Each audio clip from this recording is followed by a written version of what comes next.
The priest's voice echoed through the cathedral. "If anyone here has objections, speak now or forever hold your peace." Silence. Marcus Ashford, tech billionaire worth $30 billion, squeezed his bride's hand. In seconds, he'd be married to the woman of his dreams. In seconds, his new life would begin. Then a raspy voice shattered everything. "Don't marry her." 300 heads turned. At the back of the cathedral stood a homeless woman in torn clothes and matted hair, clutching a plastic bag. "She's only marrying you to poison you and run away with the man waiting outside." The bride's face went white, not with shock, with rage, because the homeless woman knew something no stranger should know. She had proof no one expected. And in the next 10 minutes, a fairy tale wedding would become a public execution of lies, betrayal, and a murder plot 18 months in the making. This is the story of how one sentence stopped a killer, and how a woman everyone ignored became the only person who saw the truth. So if you're ready to hear what happened next, and how the lie finally collapsed, tap like, subscribe, and stay with me, because this story only gets darker from here. The Cathedral of St. Mary gleamed like a jewel box under the afternoon sun. Crystal chandeliers hung from vaulted ceilings, each one worth more than most people earned in a lifetime. White roses imported from Ecuador cascaded down marble pillars, their perfume mixing with the scent of old money and new ambition. Outside, a fleet of limousines stretched for 2 city blocks, and photographers jostled for position behind velvet ropes, their cameras aimed at the entrance like weapons. Inside, 300 of the world's most powerful people sat in pews that had been hand-carved in the 18th century. Tech moguls rubbed shoulders with oil tycoons. Fashion designers air-kissed with pharmaceutical heiresses. A former president occupied the 3rd row, checking his phone. 2 current senators pretended not to notice each other across the aisle. At the altar, Marcus Ashford waited. At 42, Marcus embodied the American dream, wrapped in a $10,000 suit.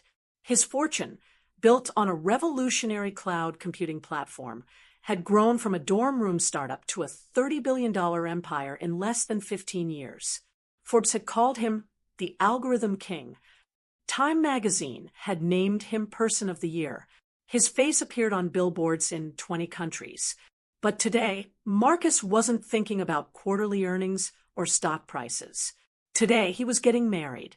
His bride-to-be, Victoria Castellano, waited somewhere behind those ornate wooden doors. Marcus had met her 18 months ago at a charity gala in Monaco. She'd been wearing emerald green. He remembered. Her laugh had cut through the pretentious small talk like a bell. She was beautiful. Yes, dark hair that fell in waves, eyes like amber, a smile that could stop traffic, but more than that, she'd seemed real, grounded, unlike the parade of social climbers and fortune hunters who'd pursued him since his first billion. Victoria came from money herself, or so she'd said. Old Argentinian wealth, diluted but dignified. She worked at an art gallery in Manhattan, not because she needed to, but because she loved it. She'd introduced him to Rothko and Pollock, taught him to see beyond balance sheets and profit margins. With Victoria, Marcus felt like a person again, not just a portfolio. The organ began to play. Marcus's best man, David Chun, squeezed his shoulder. They'd been roommates at MIT back when Marcus was eating ramen and coding through the night. David had stayed with him through every pivot, every near bankruptcy, every triumph. He was the only person in this cathedral who'd known Marcus before the money. "You good?" David whispered. Marcus nodded, though his collar suddenly felt tight. A bead of sweat traced down his spine, despite the air conditioning. The doors opened. Victoria appeared like a vision, backlit by golden sunlight. Her dress was a masterpiece of silk and lace, custom designed by Vera Wang herself. A cathedral veil flowed behind her like a river of ivory. In her hands, she carried a bouquet of white orchids and stephanotis. The guests rose as one. Marcus's heart hammered. This was it, the beginning of everything. Victoria glided down the aisle, her father, a distinguished man with silver hair, at her side. Her smile was radiant, perfect, just slightly tremulous, as if she, too, could barely believe this was happening. When she reached the altar, her father lifted her veil and kissed her cheek. Then he placed her hand in Marcus's. Her fingers were cold. Cold hands. Warm heart, Victoria whispered, reading his expression. She squeezed gently. Marcus smiled. Everything was perfect. The priest, Father Michael, was an elderly man with kind eyes who'd baptized Marcus 30 years ago in this very cathedral. He opened his Bible and began the ceremony with practiced grace. Dearly beloved, we are gathered here today. The words washed over Marcus like a benediction. He stared at Victoria and saw their future unfold. Children, maybe in a few years. A house in Connecticut with actual trees. Quiet Sunday mornings without assistants or shareholders or hostile takeover attempts. A life that meant something beyond the next quarter's earnings. Victoria's eyes glistened. Were those tears? Father Michael continued through the readings, through the blessings, through the exchange of rings. Marcus slid the platinum band, embedded with diamonds that had cost more than a small car, onto Victoria's finger. She did the same for him, her hands steadier now, warmer. And now, Father Michael said, his voice echoing through the cathedral, if anyone here knows of any reason why these two should not be joined in holy matrimony, speak now or forever hold your peace. The traditional pause. No one ever actually objected at weddings anymore. It was a formality, a relic from a time when, don't marry her. The voice came from the back of the cathedral, raspy and rough, like gravel scraped across concrete. 300 heads turned. She's only marrying you to poison you and run away with the man waiting outside. Marcus's vision tunneled. For a moment, he couldn't process what he'd heard. The words made no sense, like someone had started speaking a foreign language in the middle of a sentence. Victoria's hand tightened on his, her nails suddenly sharp against his palm. At the back of the cathedral stood a woman who didn't belong.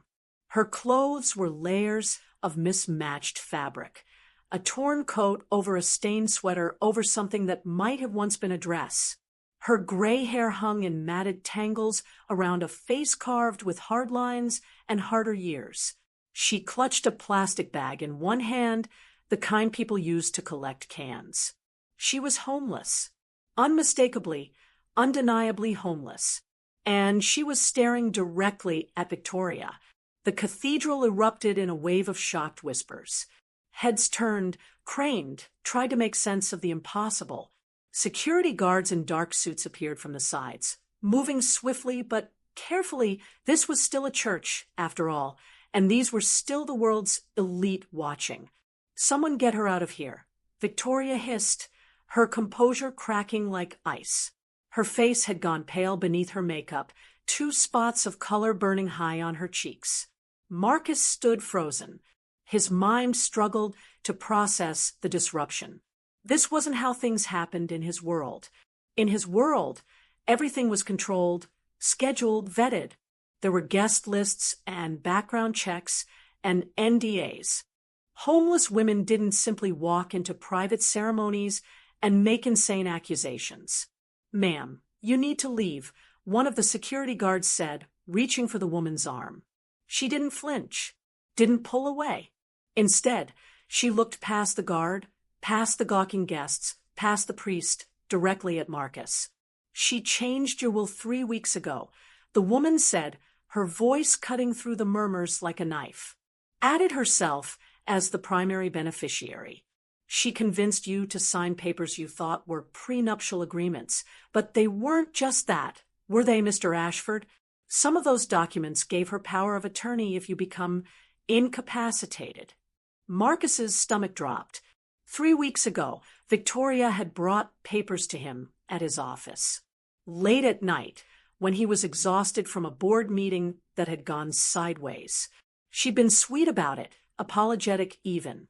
"Baby, I know this is unromantic, but my lawyers say we need to finalize these before the wedding.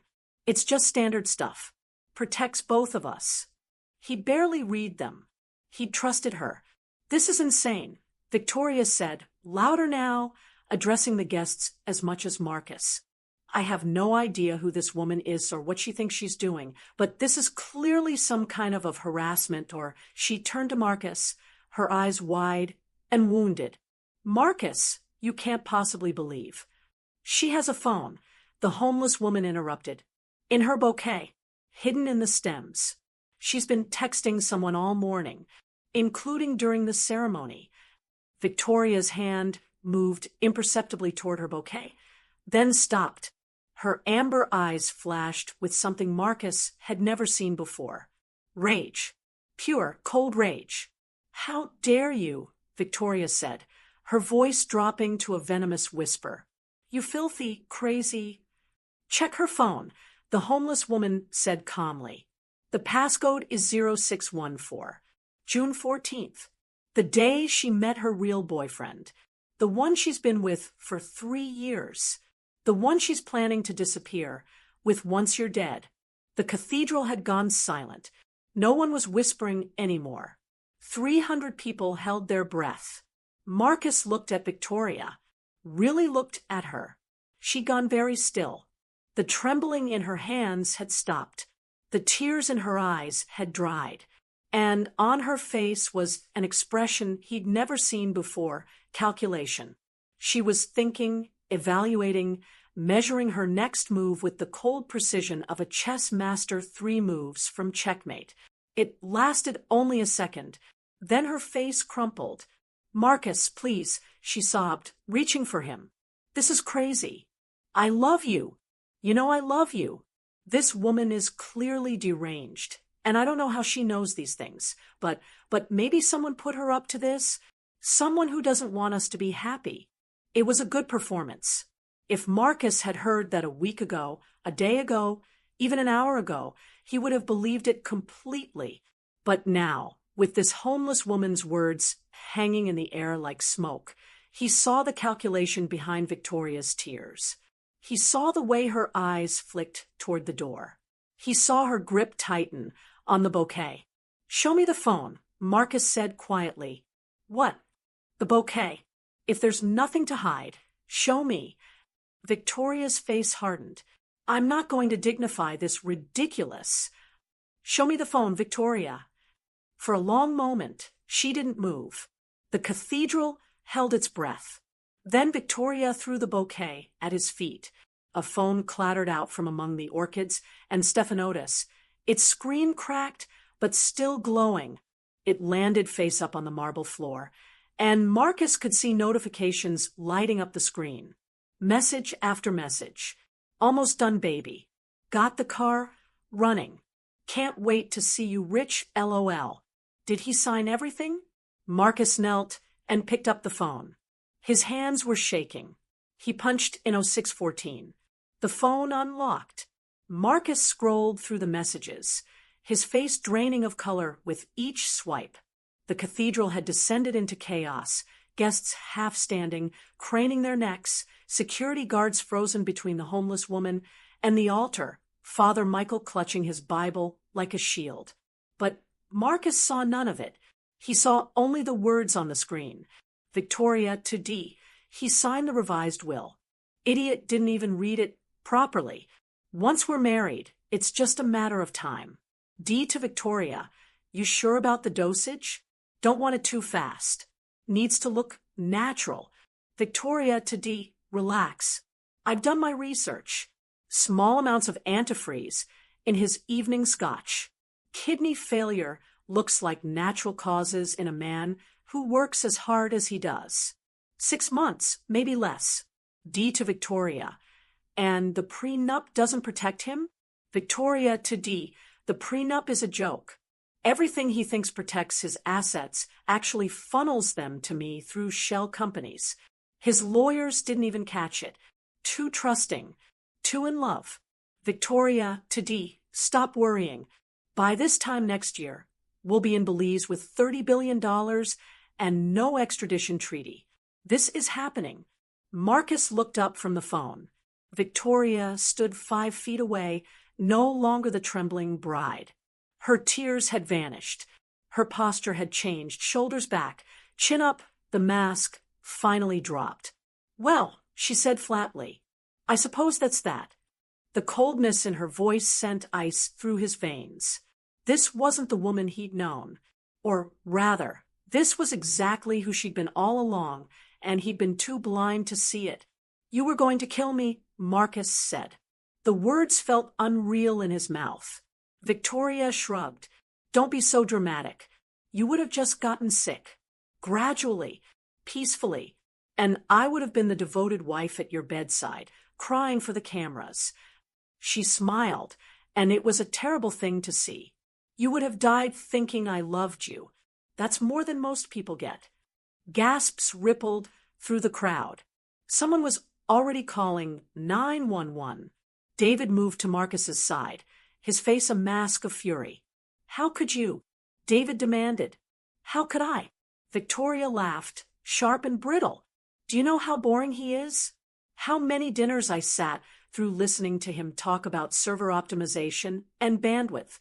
How many charity galas where I had to smile and pretend I cared about his little tech projects?" She looked at Marcus with undisguised contempt. "You're not a person, Marcus. You're a bank account with a pulse. And honestly, after 18 months of playing the loving girlfriend, I earned every penny." Marcus felt like he'd been punched. Every memory recontextualized itself in an instant. Her laugh at that gala in Monaco. Had she been laughing at him even then? The intimate conversations about art and meaning. Had she been improvising, calculating, always calculating? The cold hands on their wedding day. Had they trembled not with nerves, but with anticipation of his murder? The offshore accounts, the homeless woman said from the back of the cathedral. Her voice was calm, almost conversational. She opened 12 of them. Cayman Islands, Switzerland, Singapore. Been transferring smaller amounts for months. Small enough to avoid triggering your financial team's alerts. She was smart about it, almost smart enough. Victoria's eyes snapped to the homeless woman, and for the first time, uncertainty flickered across her face. "Who the hell are you?" The homeless woman smiled, and it wasn't the smile of someone broken by the streets. It was the smile of someone who'd just won a very long game. "Someone who's been watching you for 6 months," she said. "Every meeting with your lover, every phone call, every transfer, every forged signature."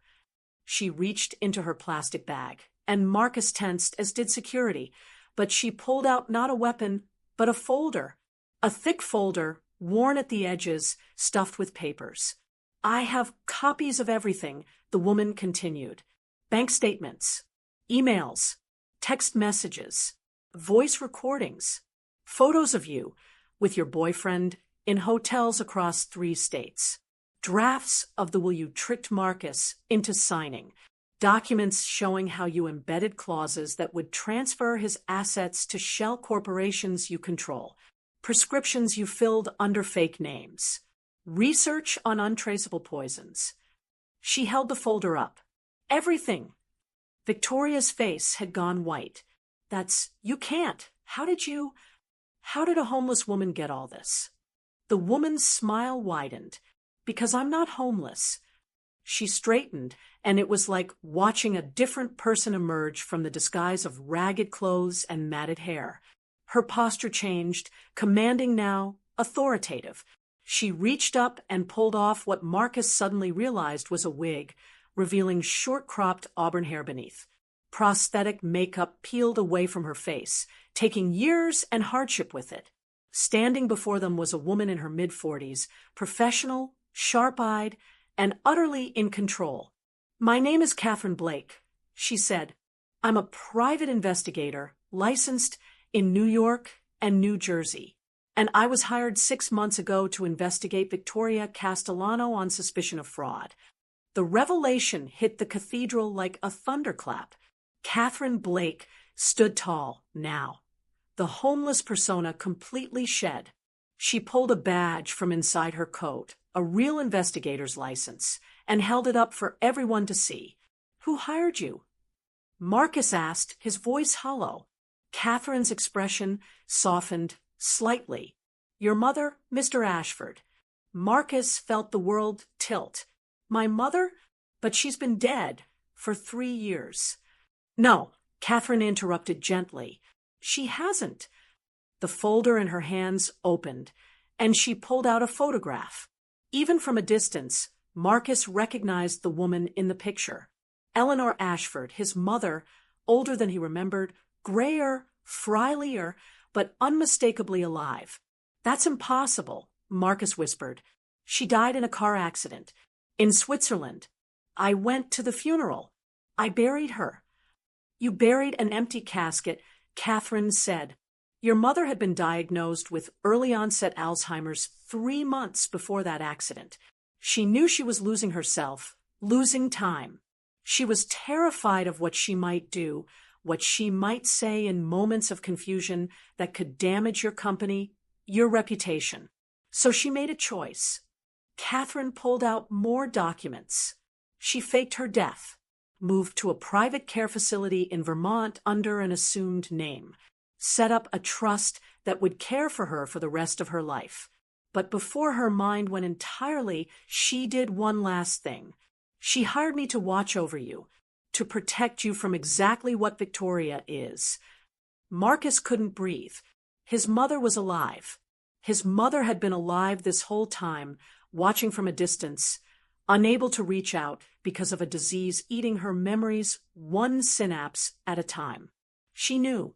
Marcus said, "About Victoria, not specifically, but your mother understood the dangers of wealth. She'd seen too many fortunes stolen by pretty faces and false promises. So she gave me instructions. Vet anyone who got close to you. Anyone who made it past 6 months. Anyone you talked about marrying." Catherine's voice held something like sympathy. "When you met Victoria, I started digging. And you found, at first, nothing. Victoria Castellano's background checked out. Mostly old Argentinian family, though not as wealthy as she claimed. The gallery job was real. She seemed legitimate." Catherine's eyes hardened. "But then I noticed the boyfriend, Daniel Reeves, small-time con artist with a record. Fraud, identity theft, check kiting. He'd done 3 years in Rikers. And he and Victoria had been together for 4 years, which meant she was with him before she met you and never stopped." Catherine pulled out photographs. Victoria and a handsome man with dark hair and a charming smile, embracing outside a motel, kissing in a car, meeting in restaurants where no one from Marcus's world would ever go. "I followed them for months," Catherine continued. "Watched them plan. Daniel was the brains, Victoria the face. They'd done this before, or tried to. Smaller targets. A real estate developer in Miami 2 years ago. They got 100,000 before he got suspicious. An oil executive in Houston last year. They walked away with 50,000 when his kids grew concerned. But you were the big score, the one that would set them up for life." Victoria had been slowly backing toward the side exit during Catherine's explanation, but security had moved to block it. She was trapped, and she knew it. Her face twisted with a desperate rage. "This is entrapment," Victoria spat. "You can't prove any of this. Those messages could be faked. Those photos could be doctored. And even if they're real, they don't prove I was going to do anything illegal. Having a boyfriend isn't a crime. Texting about money isn't a crime. You have nothing. Actually," a new voice said from the cathedral entrance, "we have everything." 2 NYPD detectives walked down the aisle, their shields out. Behind them came 4 uniformed officers. "Victoria Castellano," the lead detective said, "you're under arrest for conspiracy to commit murder, attempted fraud, forgery, and identity theft. You have the right to remain silent. No. Victoria lunged, not toward the exit, but toward Marcus, her hand reaching for something in the folds of her dress. Catherine moved faster, tackling Victoria to the marble floor. The bride's dress tore as they struggled, and something skittered across the stone. A small vial, clear liquid sloshing inside. An officer scooped it up carefully, holding it away from his body. Ethylene glycol, Catherine said, breathing hard as officers cuffed Victoria. Antifreeze. I bet my license that's what's in that vial. She was going to slip it into your champagne toast. Couldn't wait 6 months after all. Could you, Victoria? Victoria thrashed in the officer's grip, screaming obscenities, all pretense of sophistication gone. The woman Marcus had loved or thought he'd loved had been replaced by something feral and furious. Check outside, Catherine told the detectives.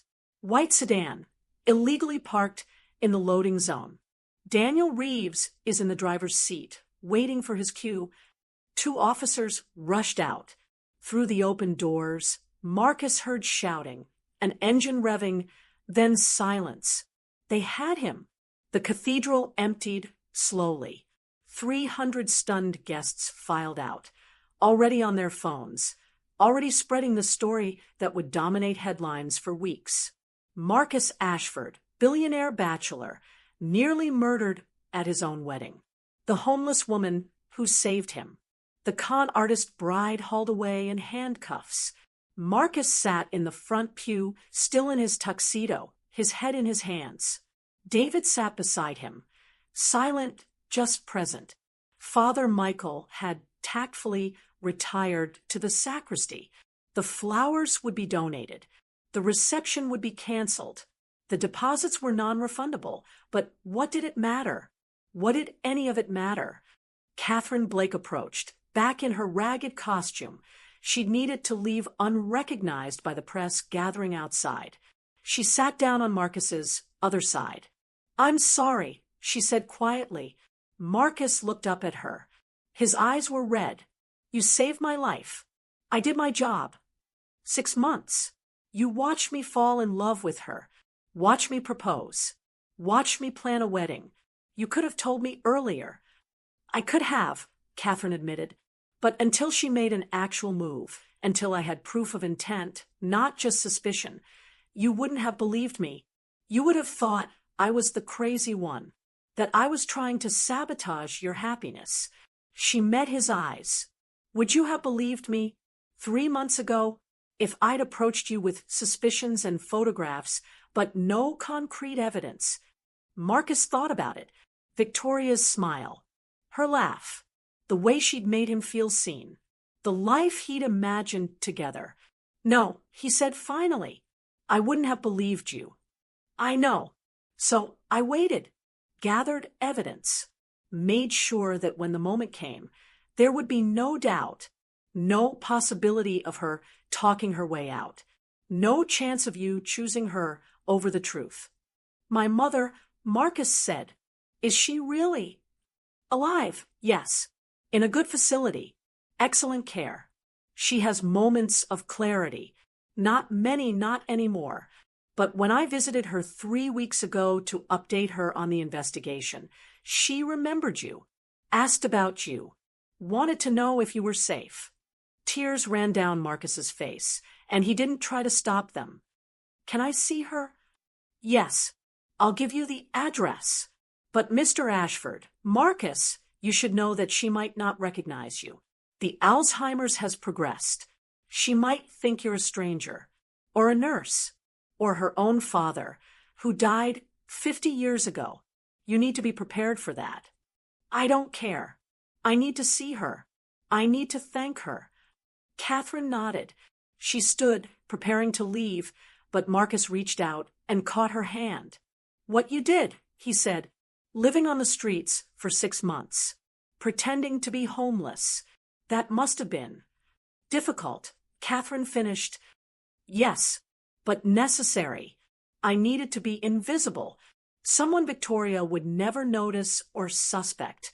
Someone who could watch without being seen. She smiled faintly. I've done undercover work before. Drug dealers. Human trafficking rings. But this was different. Harder in some ways. The cold. The hunger. The way people look through you when you're homeless, like you're not even human. Her eyes grew distant. It changes you, even when you know it's temporary. What will you do now? Go home. Take a very long shower. Sleep in my own bed. Then probably take another case, because that's what I do. She squeezed his hand. But first, I'm going to make sure Victoria and Daniel Reeves never see daylight outside a prison cell. I have a date to give testimony to the DA. They're looking at attempted murder, conspiracy, fraud. 20 to life if the prosecution does their job. Good. Catherine turned to go, then paused. Marcus, your mother wanted me to tell you something. She made me promise back when her mind was clearer. She said, tell my son that real love doesn't happen in 18 months. Real love is built over years, through hard times and boring times and times when you want to quit. If it feels too perfect, it probably is. She walked away, leaving Marcus alone with David in the empty cathedral. I'm an idiot, Marcus said. Yes, David agreed. But you're an alive idiot, so I'm calling it a win. Despite everything, Marcus laughed. It hurt, but he laughed. 3 months later, the coffee shop in Burlington, Vermont was nothing like the places Marcus usually frequented. No baristas with art degrees. No $9 lattes. Just coffee, black or with cream, and homemade pie that tasted like someone's grandmother made it. Marcus sat at a corner table, 2 cups in front of him, waiting. Through the window, he could see snow falling gently on the town square. Vermont in December was a painting, all white and pine green, and the warm glow of shop lights against early darkness. The door chimed. Catherine Blake walked in, dressed normally now, jeans, a wool coat, boots meant for actual winter. She spotted Marcus and smiled, sliding into the seat across from him. You look better, she said. He did. The haunted look had faded from his eyes. He'd taken 3 months away from the company, leaving it in David's capable hands while he dealt with the aftermath of the wedding that wasn't. The press had been brutal at first, but Marcus had given one interview, honest, raw, thanking Catherine by name, and then disappeared from public view. Eventually, the story faded. Other scandals took its place. Victoria and Daniel were awaiting trial. The DA was very confident. The evidence Catherine had gathered was airtight. I saw her yesterday, Marcus said. My mother. How was it? She didn't know me, called me young man, and asked if I was there to fix the television. Marcus's voice caught, but she was happy. She laughed at a bird outside her window. She ate chocolate pudding and got it all over her face. She was content. That's good. The director of the facility said she has a few months left, maybe less. The disease is progressing quickly now. Marcus wrapped his hands around his coffee cup. But I'm there every day, even if she doesn't know who I am. I'm there. Catherine nodded. She'd be proud of you. I don't know about that. I nearly married my own murderer. You trusted someone. That's not stupidity, Marcus. That's being human. Victoria was a professional. She and Daniel had been running cons for years. You weren't their first victim, just their most ambitious target. How long did you really live on the streets? Catherine hesitated. 6 months, as I said. But the truth, I didn't just do it for your mother's money. I could have conducted surveillance from a van, from hotel rooms, from a distance. But I chose to go deep cover because... She paused. Because I wanted to understand what it's like to be invisible, to be dismissed, to have everyone look through you like you're not even there. Why? My sister, Catherine said quietly. She's been homeless for 4 years. Addiction, mental illness. I've tried to help her, Rehab, therapy, housing, but she keeps falling back, keeps ending up on the streets. And I realized I didn't understand what her life was actually like. So when your mother's case came along, I saw an opportunity to do my job and to walk in my sister's shoes for a while. Did it help? Understanding? Yes and no. I understand the cold now, the hunger, the fear, the way people avert their eyes, because acknowledging you means acknowledging that they could be you given a few bad breaks. But I also knew I had an exit, a home to return to, money in the bank. My sister doesn't have that. So maybe I only understood the shadow of it, not the real thing. They sat in silence for a while, drinking coffee, watching snow fall. I'm selling the company, Marcus said suddenly. Catherine looked up, surprised. What? Not all of it, but majority stake. I'm keeping enough to stay on the board, to have a voice, but I'm stepping back. David will be CEO. He's better at it anyway. Always was. What will you do? Marcus smiled. I'm starting a foundation. For the homeless. Real resources, not just shelters and soup kitchens, though those too, but mental health services, addiction treatment, job training, housing assistance. I've been learning about it, about how complex the problem is. How many people are out there who just need one break, one helping hand, one person to see them as human? That's good, Catherine said. Really good. I'm also funding an Alzheimer's research initiative. $10 billion over 10 years. If we can't save my mother, maybe we can save someone else's. Catherine's eyes glistened. She really would be proud of you. I'm calling it the Eleanor Ashford Foundation. When she passes, I'm going to tell her story. The real story. Not the car accident. Not the fake funeral. But the truth about a woman who loved her son enough to disappear, to protect him from a distance, to hire someone to watch over him even as she lost herself piece by piece to a disease that steals everything. The world should know, Catherine agreed. Marcus pulled an envelope from his jacket. This is for you. Marcus, you already paid me. Very generously. This isn't payment. This is a thank you. And an offer. He pushed the envelope across the table. I want you to head security for the foundation.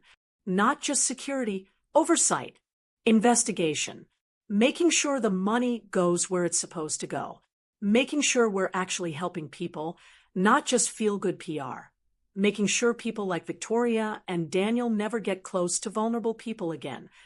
Catherine opened the envelope. Inside was a check, a very large check, and a formal job offer. This is too much, she said. It's not nearly enough. You saved my life, Catherine. You spent 6 months in hell to protect someone you'd never met because a dying woman asked you to. You deserve more than money. You deserve recognition, respect, a job where you can keep doing what you do best, protecting people. Catherine looked at the offer for a long time. Then she looked up at Marcus and smiled. I'll think about it. That's all I ask. They finished their coffee. Outside, the snow continued to fall, transforming the world into something clean and new.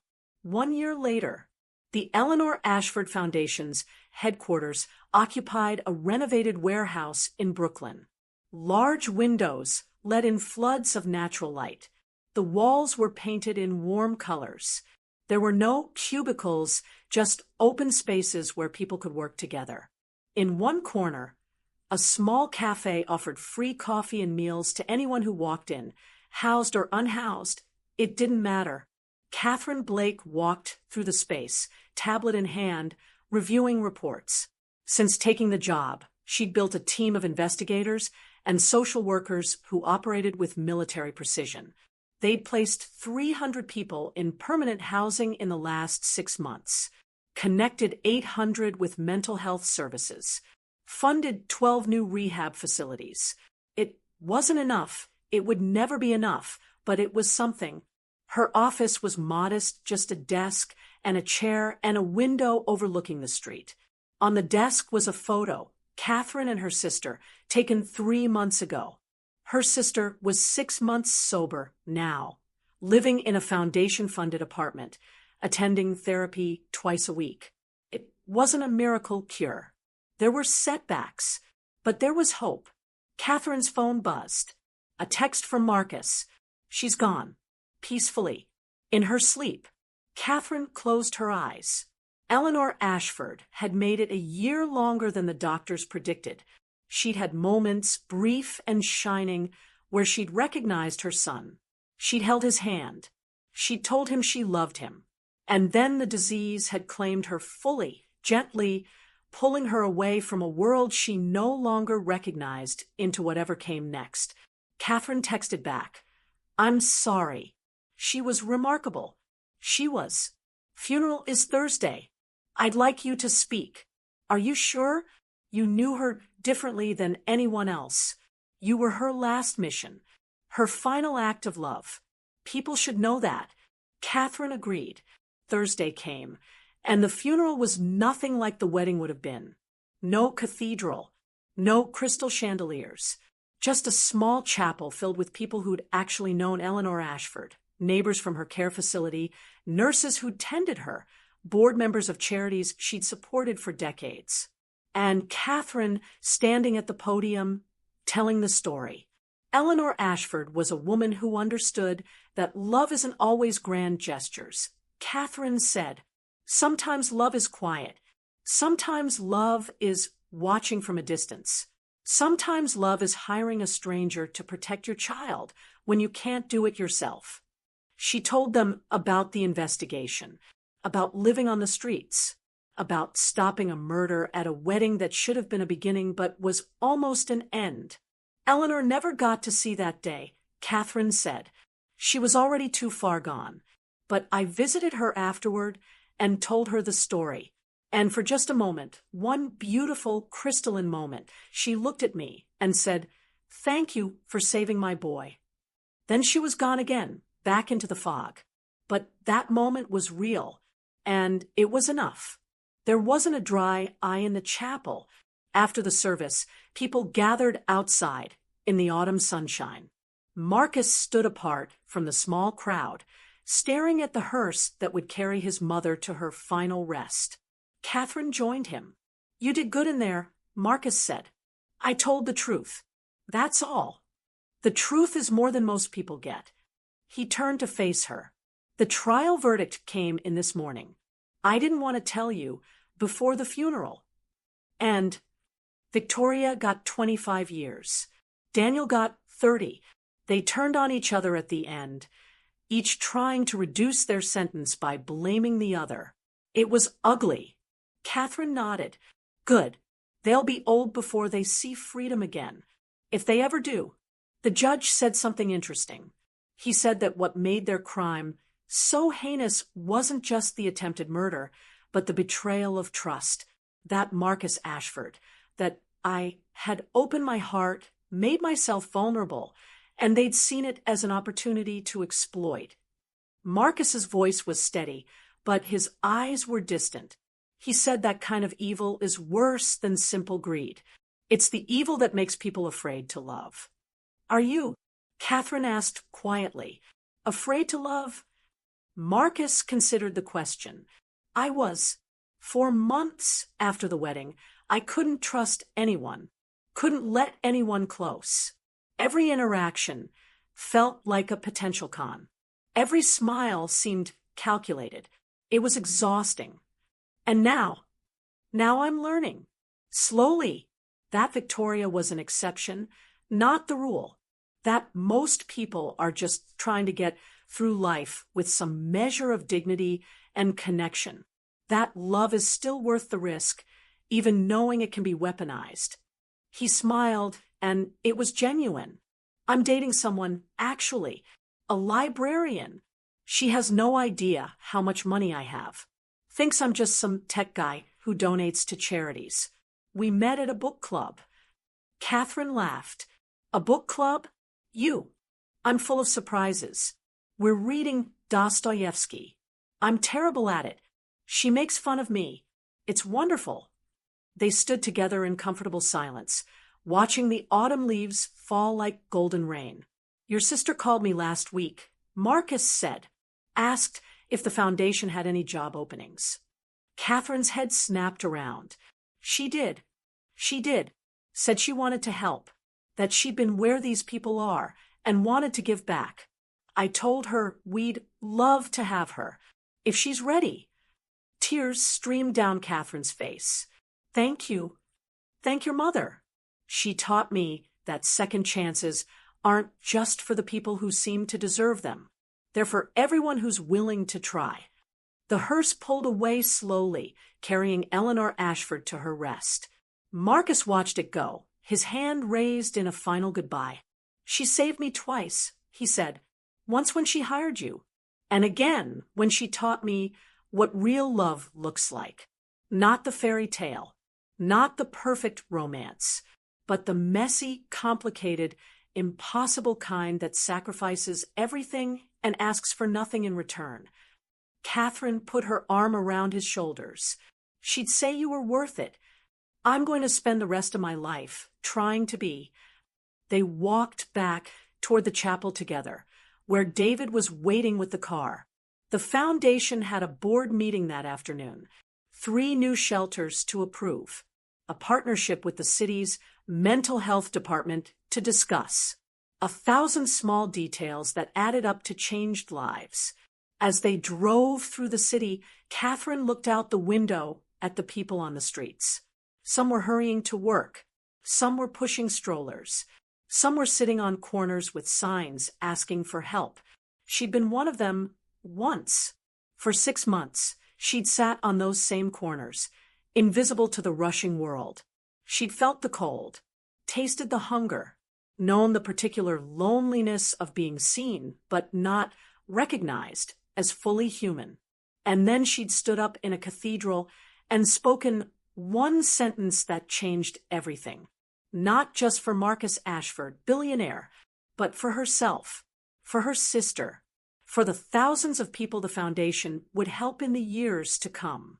One sentence, one moment of courage, one woman who refused to stay silent when silence would have been easier. Thank you, Marcus said from the front seat, as if reading her thoughts. For everything, for the investigation, for saving my life, for taking the job, for being exactly who you are when I needed you most. Catherine smiled, just doing what Eleanor asked, protecting her son. No, Marcus said, you did more than that. You reminded me that the world still has people who care, people who fight, people who see injustice and refuse to look away. He met her eyes in the rearview mirror. You reminded me how to be human again. The car pulled up to the foundation's headquarters. Through the windows, Catherine could see the cafe filling with people, some in business suits, some in ragged clothes, all eating together, talking together, being seen. This was Eleanor's real legacy, not the billions, not the business empire, but this, a place where people mattered more than profit, where dignity was given freely, where second chances were the rule, not the exception. Catherine stepped out of the car and looked up at the building. On the cornerstone, carved in simple letters, Eleanor Ashford Foundation. Everyone deserves to be seen.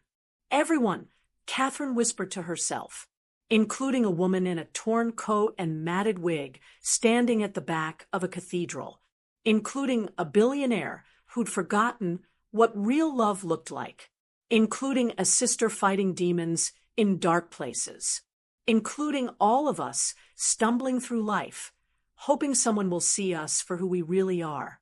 The autumn sun broke through the clouds, casting long shadows across the Brooklyn street. Catherine turned and walked into the building, ready for another day of work, another day of seeing people, another day of making Eleanor's sacrifice matter. Behind her, Marcus stood on the sidewalk for a moment longer, looking up at his mother's name carved in stone. I'll make you proud, Mom, he said quietly, every single day. Then he followed Catherine inside, and the doors closed behind them, and the work continued. because that's what real love does. It doesn't stop when the story ends. It doesn't quit when things get hard. It keeps going day after day, year after year, one small act of kindness at a time. And somewhere, in whatever comes after this life, Eleanor Ashford smiled. Her boy was safe. Her mission was complete. And the love she'd shown from a distance had bloomed into something bigger than she'd ever imagined. One homeless woman, one sentence, one wedding that never happened, and 1,000 lives changed forever.